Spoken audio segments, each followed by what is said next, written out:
دا آیت مبارکه د الله جل شانو د احسان بارک دی چې الله جل شانو فرمای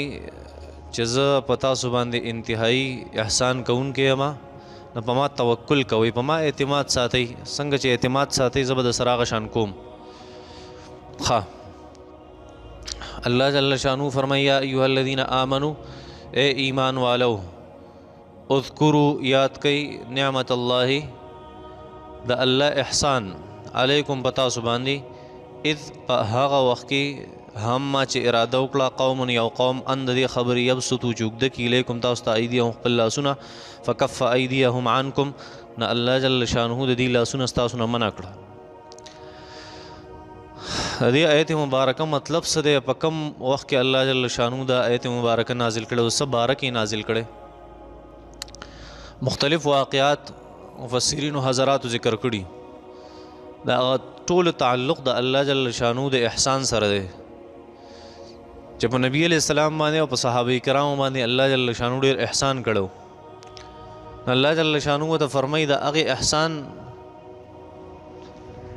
د هغې بدله دا ده اوس چې تاسو زما هغه احسان ومنئ نو په ما توکل وکړئ، ځکه دا احسانات خو د الله جل شانو ختمیږي نه او نه الله په دې ستړی کېږي،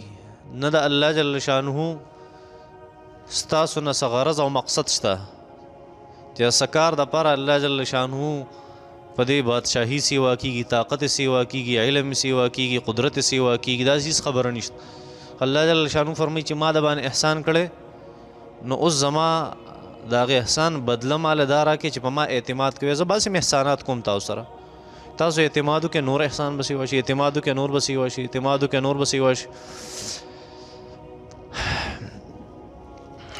اوس الله جل شانه دا یو واقعي طرف ته اشاره کوي چې نبی کریم صلی الله علیه وسلم په یو موقع باندې مشهوره واقعه تاسو به کتلی، تاسو به کتابونو کې لیدلی، تاسو به په سکول کې ویلي چې نبی کریم صلی الله علیه وسلم یو ځل داسې وشو چې صحابه کرامو سره بهر وتیو، نو په یو ځای کې نبی کریم صلی الله علیه وسلم او صحابو پړاو واچو. بیا ټول صحابه کرام د ونو د لاندې بوټو د لاندې خواره واره بس آرام دپاره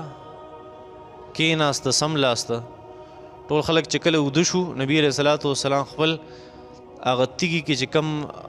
توره پرته وه هغې راواغسته او بره ونې ته یې ځوړنده کړه. نو یو بانډچي راغی غیر مسلم و، هغه توره د نبي علیه السلام راواغسته، ځکه خلک اوده و پته ونه لګېده،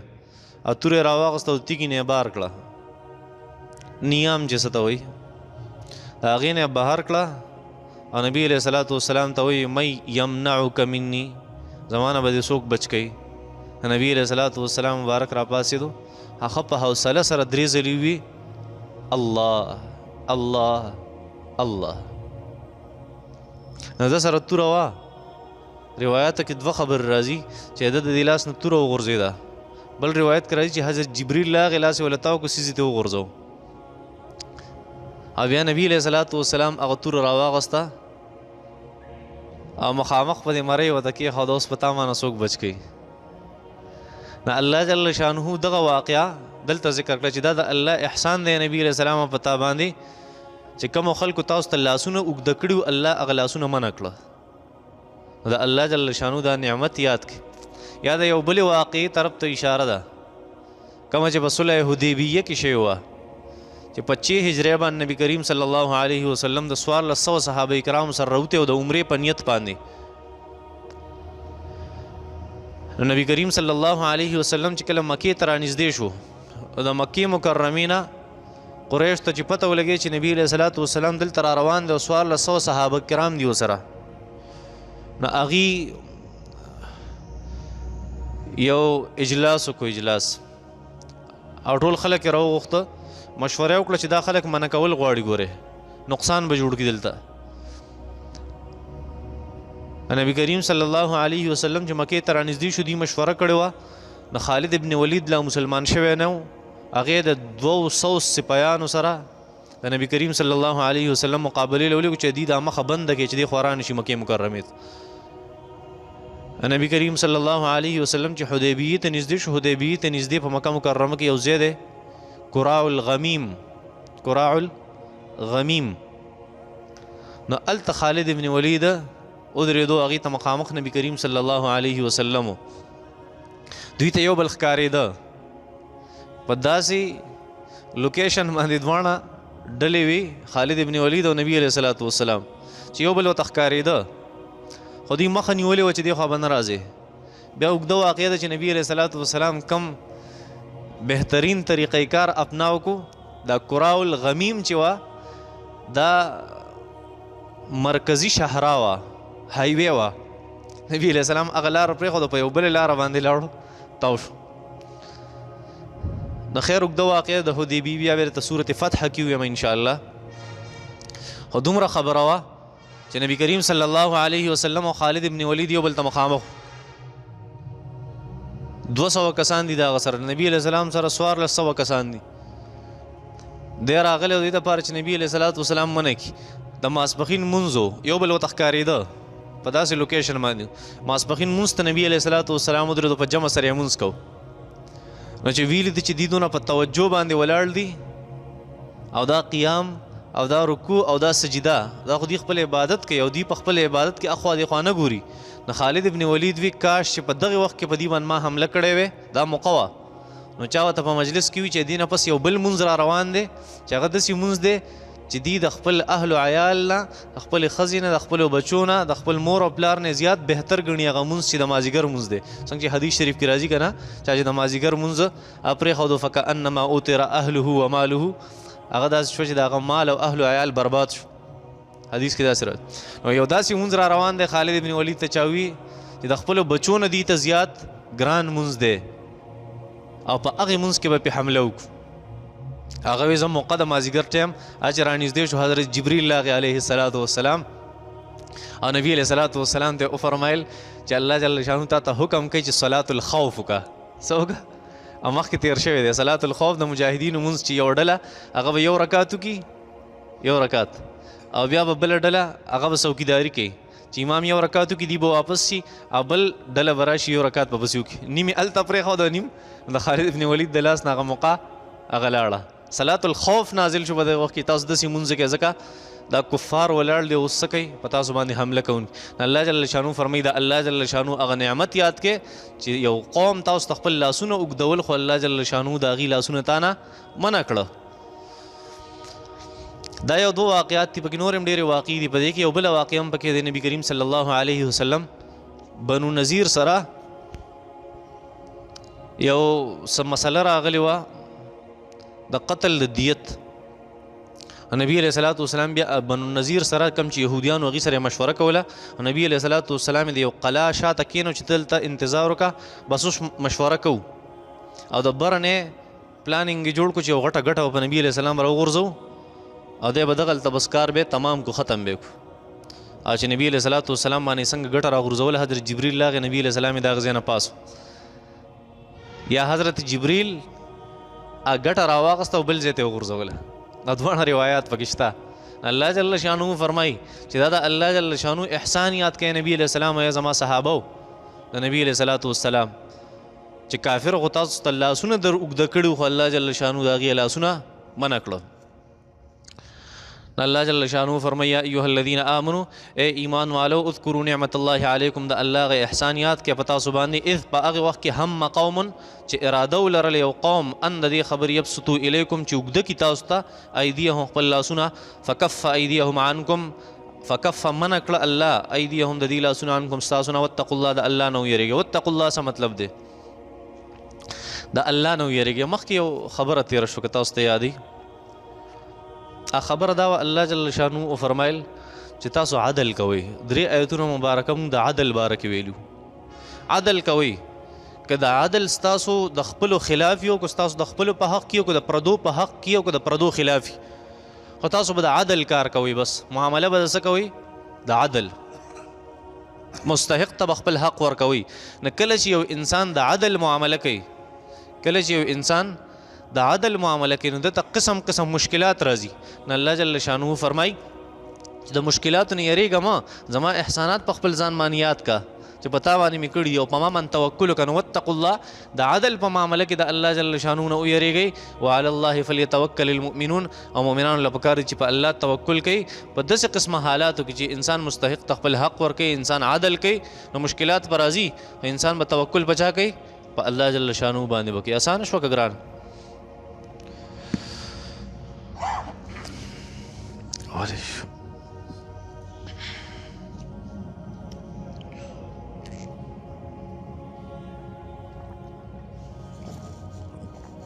استغفر الله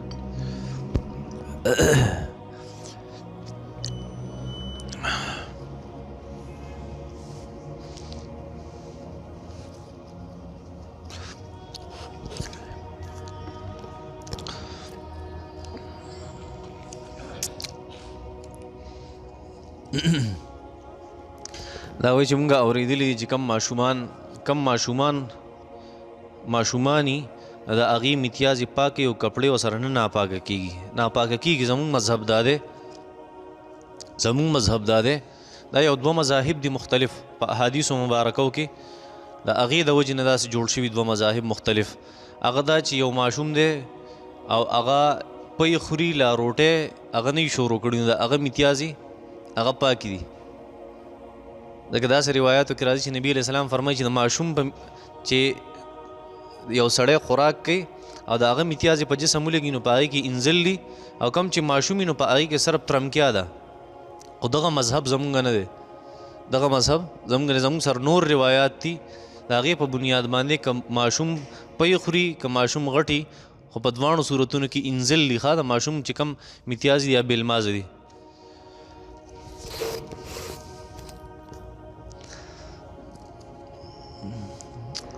د شادي شده سړي دپاره چې کله هغه بدکاري وکړي نو د هغه دپاره رجم دی سنګسارول دي او چې کوم غیر شادي شده د هغه سزا کمه د هغه صرف 100 کوړي دي دا ولي دا ځکه چې کله د الله جل شانو احسان په یو سړي باندې سیوي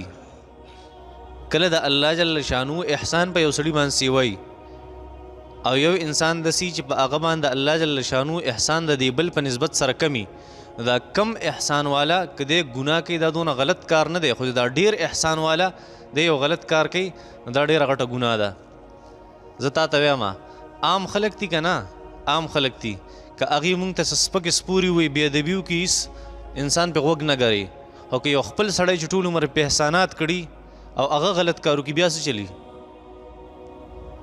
دې خبرې ته هم خیال دی اوس یو سړی داسې دی چې هغه باندې الله جل شانو احسان کړی دی چې واده کړی دی یو سړی داسې دی چې واده نه دی کړی نو په ده باندې واده هغه احسان لا نه دی شوی نو که دی اوس ترته یو غلط کار کوي نه الله ولا سزا لږ کمه مقرر کړي ځکه هغه احسان پې نشته نو الله جل شانو ولا سزا کمه مقرر کړي 100 کوړي خو چې یو سړی هغه د دغې احسان د واده باوجود چې د الله جل شانو پې شوی دی بیا هم یو غلط کار کوي نو دی ډېر غټ ناشکره دی نو الله جل شانو ولا سزا سیوا کړې ده پوهېږئ په دې باندې انسان زنا ولې کوي د شهوت ته سر کولو دپاره نو د شهوت ته سر کولو ځای خو د سره شته چې د ښځه ده د دې باوجود دی زنا کوي پته لګي دا ډېر غټ ناشکره انسان دی نو سزا یې مولا سیوا مقرر کړه پوهېږئ په دې خبرو باندې په ګوړه کې رنګ کاټ اچول جایز دي که ناجایز دي ګوره یاد ساتئ چې ځینې سیز داسې که نه هغه بغیر د ملاوټ نه جوړېږي ځینې سیز داسې چې بغیر د ملاوټ نه جوړېږي اوس ګوړه ده نو ګوړه خلک دوه قسمه خوښوي یو هغوی چې بغیر د رنګ کاټ یې خوښوي نو هغوی له بغیر رنګ کاټه ورکوه اوس ځینې خلک داسې چې هغه سپینه او ستره ګوړه خوښوي چې بالکل سپینې اگر چې رنګ کاټ پکې نو هغوی له بیا هغه تیارې نو دغه قسم دا بیا په ملاوټ کې نه راځي چې د شریعت او د قانون د طرف نه په یو څیز باندې پابندي او ته د هغې باوجود د هغې خلاف کې هغه ملاوټ ته ګیني ملاوټ نه حسابېږي ښه صحیح ده نو رنګ کاټ دا خو د ګوړې سره تړلې خبره ده او یو سړی د هغې باوجود وي چې زما رنګ کاټ والا نه ده خو دا توره ګوړه مې خوښه نه بیا به ته هغه ورکې چې بغیر رنګ کاټ بیا که ته رنګ کاټ والا ګوړه ورکې 2 نمبري ورسره کې نه دا بیا په ملاوټ کې شمارلی کېږي نو ځینې څیزونه داسې چې هغه بغیر د ملاوټ نه سره کېږي نه لکه یو سړی دی هغه هوټل ته لاړ شي چې په ما باندې اوس که یو کپ نو ځینې خلک چې هغه 10 روپیا ورکوي چې په ما چې اوس که نو هغه هغه چې دود پتی سټرانګ پوهېږئ په دې باندې او ځینې انسان داسې چې هغه لسو والا کپ خوښوي لسو والا کپ دا مطلب دی چې په هغې کې اووم اسمان هم ښکاري نه هغه چی نو اوس به ته وایې چې دغه په دې چیو کې اوبه اچولي دا ملاوټ کې نه ملاوټ دا خو سړي سړي پورې خبره صحیح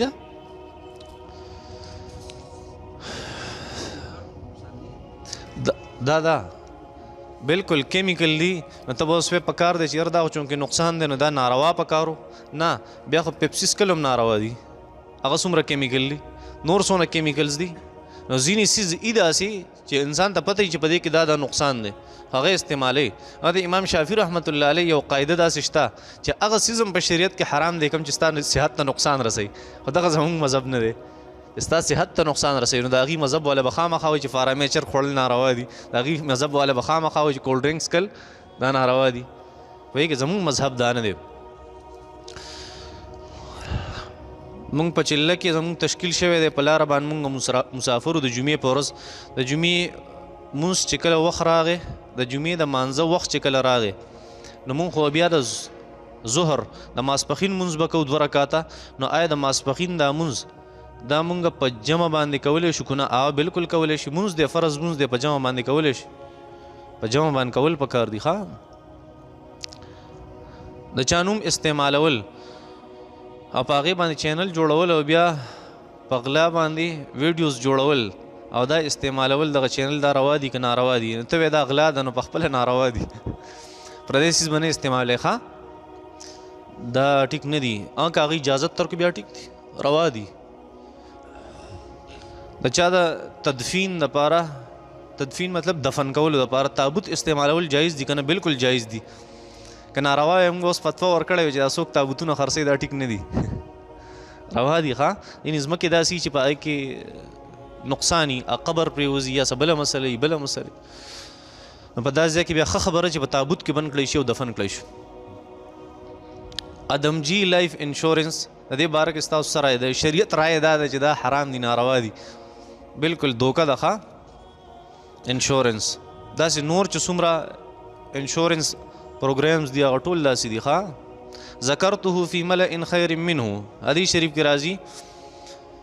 چې که انسان ما په انسانانو کې یادوي نو زه د هغې نه په ښه مجلس کې یادوم چې هغه د فرشتو مجلس دی دې نه خو معلومیږي چې فرشتې زموږ نه بهترې دي د دې څه جواب دی د دې جواب خو ما کړی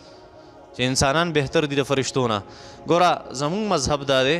چې یو دي خاص فرشتې یو دي خاص انسانان عام فرشتې او عام انسانان خاص انسانان چې پیغمبران دي هغه د خاصو فرشتو نه بهتر دي چې کوم جبرائیل لی میکائیل لی اسرافیل لی ملک الموت دی پیغمبران بهتر دي د هغې نه او یو عام انسانان دي مسلمانانو عام مسلمانان بهتر دي د فرشتو نه او د دې وجوهات مې ذکر کړو د قرآن مجید یو آیت مبارکه مې ته پیش کړو چې وإذ قلنا للملائکة اسجدوا لآدم فسجدوا الا ابلیس ابا واستكبر وکان من الکافرین الله فرشتو ته فرمایل چې آدم علیه السلام ته سجده وکړي او لومبی سجده حضرت میکائیل علیه السلام لګولې وه چې چوته فرشته ده فرشتو کې هغې سجدې لګولې فسجد الملائکة كلهم اجمعون ټولو فرشتو سجده ولګوله آدم علیه السلام د دې نه معلومیږي چې انسانان بهتر دي د فرشتو نه ځکه چې الله ته حکم وفرمایي چې انسان ته سجده وکړي ښه د احنافو په کتابونو کې دا خبره ذکر شوې ده چې اورل سیکس جایز دی او تاسو په یو کلیپ کې په درس قرآن کې ویلو چې دا ناجایز دی نو کومه خبره ټیک ته دا ما چې درته څه ویلو دقه ټیک ده ښه ته د احنافو په کتابونو باندې دونه نه پوهېږي د هغې وجه دا ده چې هلته خبره داسې نه دی لیکلې خبره یو شانتي لیکلې دی بل شانتي وایي هلته 2 قوله ذکر کړي فتاوی علمگیریه کې او دواړه د قیله اقوال دي چا علما ویلي چې دا جایز دي چا ویلي چې دا ناجایز دي زموږ مذهب دا دی چې ناجایز دي یو رکعت کې انسان غلط شي نو بیا به څه کوي په آخر کې څنګه غلط شي نیمګړی دی حضرت زبیر ابن عوام دا څوک و زبیر ابن عوام د نبی علیه الصلاۃ والسلام د ترور زوی و صفیه بنتو عبدالمطلب د هغې زوی و حضرت زبیر ابن عوام ډېر لوی مجاهد و نبی علیه الصلاۃ والسلام فرمایل د هر نبی او مرګره او دوست یو زما دوست او مرګره زبیر ابن عوام رضی الله تعالی عنہ دی په اودس باندې بل اودس کول تاسو خو ویلي چې دا ثواب دی حالانکه دا خو اسراف هم دی چې شریعت منع کوي نه دا اسراف نه دی مسلمانه داسې مسله نه ده. ګوره تاسو ته ما اول اوس د اودس په مقاصدو کې یو خبره کړې وه چې د اودس او د تیمم او د غسل د دې مقصد دا دی چې د انسان خپلو ګناهونو ته متوجه شي. انسان خپلو ګناهونو ته متوجه. او حدیث شریف کې راځي کله چې انسان هغه لپه راډکه کړي که نه او مخ ته اوبه واچوي په اودس کې، نو د مخ چې څومره ګناهونه دي هغه د دې سره وغورځېږي. د لاسو کم ګناهونه دي هغه د یو قطرې سره وغورځېږي. د خپو چې کم ګناهونه دي د یو قطرې سره د اودس هغه وغورځېږي. اوس اسراف څه ته وایي؟ د تعریف او ډیفینیشن په دې چې انسان پوه شي بیا دا اشکال هغه ته ذهن کې نه راځي. ښه هغه دا چې اسراف دې ته وایي چې اوبه استعمالول د حاجت او د ضرورت د پاسه، د حاجت او د ضرورت د پاسه اوبه استعمالول دې ته اسراف وایي. او دا ته چې د یو اودس د پاسه بل اودس کوې نو په دې خو ستا ګناهونه ریجېږي او دا ګناهونه ریجېدل زموږ حاجت او ضرورت دی که نه دی؟ خلاصه شوه. وصلی الله تعالی علی خیر خلقی محمد.